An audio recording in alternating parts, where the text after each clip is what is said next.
Welcome back to a Slice of News, where I cut you off a slice of news. Announced back in June of last year, the Trump Mobile T1 phone is supposed to be the American-made alternative to the smartphones we all have made by Samsung or Apple. And on top of being certified made in the USA, it was going to be a beautiful gold color, like it was coated in the precious metal. That was all nearly 600,000 of Donald Trump's most loyal supporters had to hear to put down $100 towards getting their own Trump phone. They were promised a beautiful golden phone with the American flag proudly emblazoned on the back, complete with $47 a month service plan, would definitely start shipping around late summer of 2025. It wasn't long before that summer date became November, then December, then first quarter of 2026 for sure. Then by April of 2026, the Trump Mobile website had taken off the release date entirely. It was beginning to look like Trump Mobile had taken nearly $60 million from Trump loyalists and had no plan to deliver any phone or anything for the money they had given them. It was looking like the Trump phone was yet another Trump grift. I think any question whether or not the Trumpers had been scammed out of their money was dispelled when the terms of service was changed on the Trump Mobile website to state that a deposit does not constitute a completed purchase and does not create a binding legal contract, and went on to say that the payment was described as a conditional opportunity to buy the device if Trump Mobile eventually chose to sell it. And of course, the ones controlling whether or not that does happen is the company itself. So essentially, these Trump supporters thought they were putting a down payment on a phone, but in fact, they were putting in money for the opportunity to possibly buy a phone if the phone ended up existing, which the company apparently has decided it won't, but haven't gone as far as to outright cancel it because that would involve refunding the money. If they endlessly delay its release, they can basically keep the money and just say, oh, well, the phone is coming, it's just delayed, parts reasons, regulations issues, always some sort of delay, all the while never actually having to ship a product, but constantly promising that they will eventually. The Trump family essentially stole $60 million from their followers right in front of their faces. It was a very easy scam to pull, and it looks like they pulled it off masterfully. Other than its shiny golden color, the phone's biggest selling point was the fact that it was made in the USA, and even that was a scam. Practically as soon as it was announced to be made in the USA, the wording was changed to American Proud Design, which then became brought to life right here in the USA.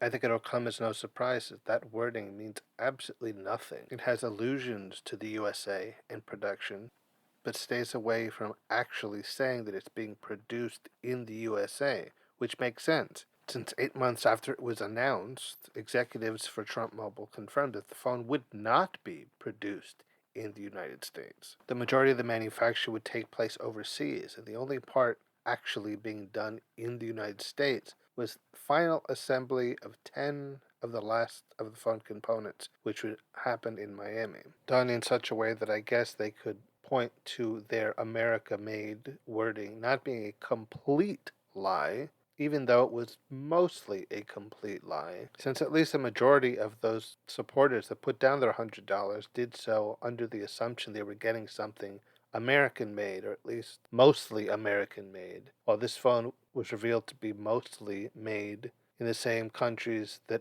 all other smartphones are, with only a small bit of it actually being made in the US. These people were deceived, plain and simple. Even if they ever got their phones, which it is now very questionable if they ever will, they would not be getting what they paid for because they're getting a almost entirely foreign made phone while they believed they would be getting an American made one. The deception was so obvious that several Democratic lawmakers at the beginning of the year wrote a letter to the Federal Trade Commission to determine whether or not the claims that it was made in the USA in the advertising constituted false claims, and for them to investigate bait and switch tactics that involved deposits for products that were never delivered. There's been no formal confirmation from the FTC if they ever launch any sort of investigation into the claims made against Trump Mobile by the lawmakers. So we still don't know if anything is going to happen on that front. But if I had to posit a guess, I'm going to say they probably won't, considering the head of the FTC is a Trump appointee, which I doubt very much is going to go against his boss. So at best, I think they'll say they'd launch an investigation and never do it, or if they do, conveniently never find any real evidence of illegal deceptive practices that they would have to take action on. Not because it's not there, because it very clearly is, but because they don't have any interest in going after it, because they have no desire to make Trump look bad. The gold Trump phones were a scam from the start. I think it was pretty obvious to most of us that were paying attention that this was an obvious grift and a way of just stealing his supporters' money that they would give him gladly without question, as long as he put his name on it and dressed it up in a flag and gold and made them feel like they were getting something special just from him.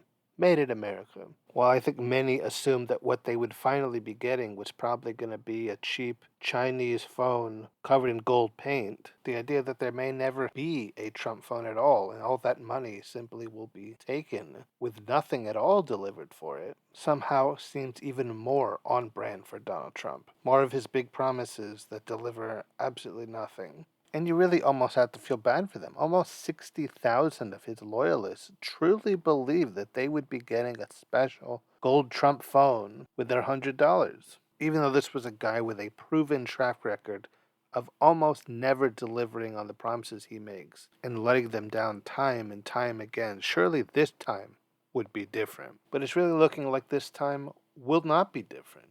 And he got them yet again to the tune of nearly 60 million of their hard-earned dollars. I am fairly confident that none of them will ever see their money again, and they certainly will never be seeing their gold Trump phone, a product I'm not convinced exists or ever existed. But really, you have to feel bad for some of them. Not all of them, but some of them, because a lot of those who gave their $100 for the Trump phone are elderly, living on fixed incomes. That $100 could have been used for something a lot more productive than a gold phone that is never going to be delivered. They probably didn't understand that being scammed the way they were was even a possibility.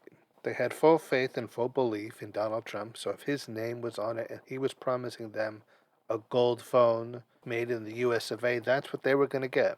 But as I'm sure a lot of their grandkids tried to warn them, that was never going to happen. I think it's fairly clear by now that if the Trump name is on a product, it's either a failure of a product or an outright scam. And these old people don't seem to learn their lesson that Donald Trump's name is not a seal of quality. Quite the opposite.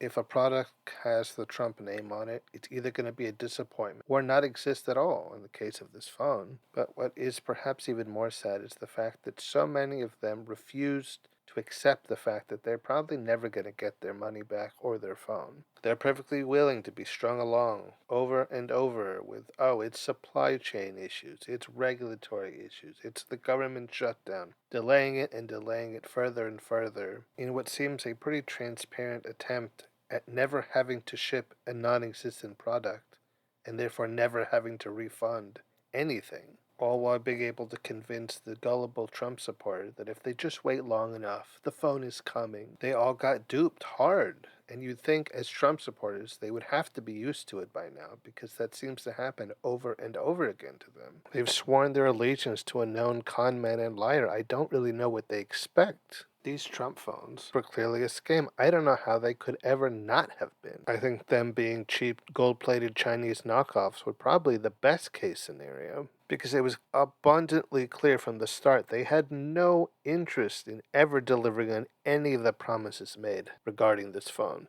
But they also knew that Donald Trump has a highly gullible and easily manipulated fan base who are willing to put down money on anything with his name on it. So that was never going to be a realistic concern. Donald Trump, the man, has gotten away for decades not following through with his promises. So why should a company bearing his name be any different? Trump Mobile was obviously always a scam. The phones were never going to appear. It was all just an excuse to make $60 million and run away with it while giving the supporters nothing in return. The only ones who couldn't see that were the ones living the adage that a fool and their money are soon parted, because they certainly were parted with their money to get a product that, even if it ever existed to begin with, was certainly never going to be the thing they were sold on. And what's perhaps saddest of all is the fact that so many of them are going to be willing to go with that and just believe that their phone is going to come eventually, that it's some sort of external issue. And Donald Trump would never lie to them and deceive them and take their money when the reality could not be more plain right in front of them. And that is exactly what happened.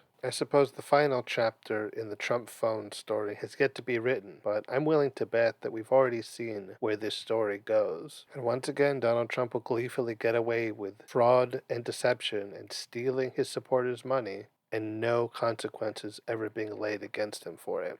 Because these days, that seems like that's the only way this story ever ends. Alright guys, that'll be it for this episode of A Slice of News. I've been your host, Mr. Slice, and until next time when I cut you off, another Slice of News. And don't forget to rate and review the show on Spotify, Apple Podcasts, or wherever you find it.